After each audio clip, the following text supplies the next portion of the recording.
progression of the drive and all that stuff, you're still getting ready, you're still catching snaps, you're still moving with the ball, that kind of stuff.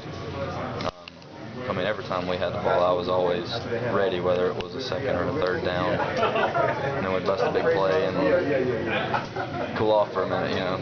But then the process, it starts back over. Yeah.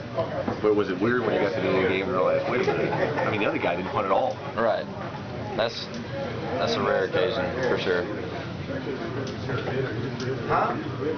Expect to follow the punts. I would. Yeah. I'm not saying that we're not going to move the ball, but like I said, that's just such a rare thing. I would expect to punt at least 3 or 4 times. That's just kind of an average. Okay, thank you. Yep. I wonder what kind of money you made for that one. Thanks, appreciate it. Yep. Chris, growing up, were you more a fan of the Cowboys or Redskins as far as the rivalry itself, or was it something you grew up being aware of? I guess growing up in Georgia, it wasn't really, Cowboys and Redskins. That wasn't like a top priority. I kind of grew up being a Falcons fan. But and as I grew older, you knew that the Cowboys and Giants, that was the big game. The Cowboys and Redskins, another big game, and then Cowboys and Philly. I mean, just all the divisional games are they're huge, and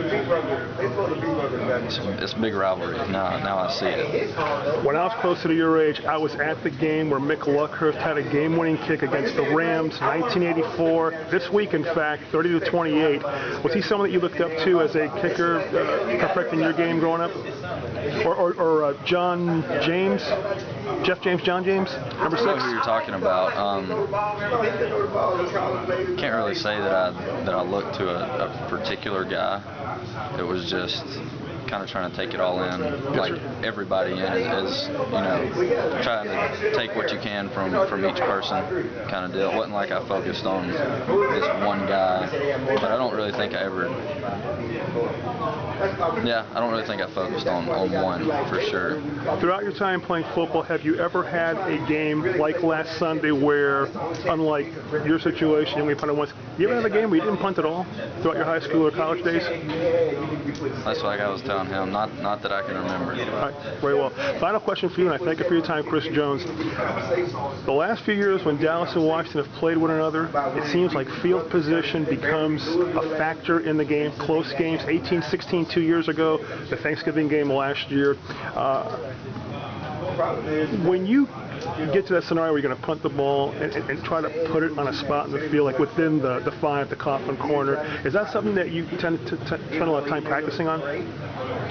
I wouldn't say within the 5, because that's kind of considered a little greedy. Sure. I mean, especially with like a red zone punt. I mean, it depends on where you're at. If I'm on, say the ball's on the 50, sure, my goal is 15 and in. Sure. If we're on, if we're anywhere inside that, we're plus 48, plus 45, then I'm thinking 10, because then they've got to drive, anywhere from 85 to 95 yards. So it's Jerry's birthday on Sunday off, so best of luck to you, sir. Thank you.